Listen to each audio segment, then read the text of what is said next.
हे आपल्याला खोटं वाटेल. मला काही लोक मुंबईमध्ये विचारायची किंवा आता तुमच्या जिल्ह्यात कसं आहे, लोकसभा झाल्या, असं झालं, बाहेर अडचणी झाल्या, पडझड झाली, आपल्या जागा कमी आल्या महायुतीच्या, तुमच्या इथं कसं आहे.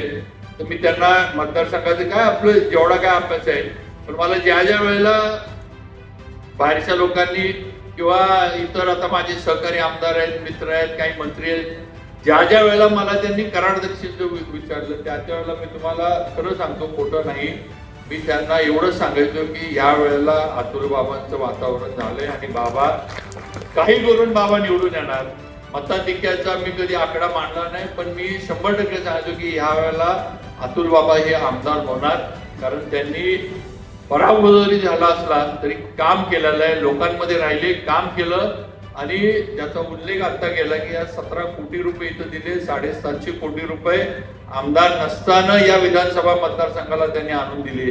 आज जे आपला कृष्णा कारखाना आहे, जैवत कारखाना आहे, आज कृष्णा चॅरिटेबल ट्रस्ट आहे, मेडिकल हॉस्पिटल, सगळं आहे. सगळ्याच्या माध्यमातून सर्वसामान्यांपर्यंत पोहोचण्याचं काम आज अतुल बाबांनी त्यांच्या मागच्या 5 वर्षाच्या कालावधीत केलं. त्याचं फळ हे आज त्यांना तुम्ही सगळ्यांनी दिलं, ही वस्तुस्थिती आहे.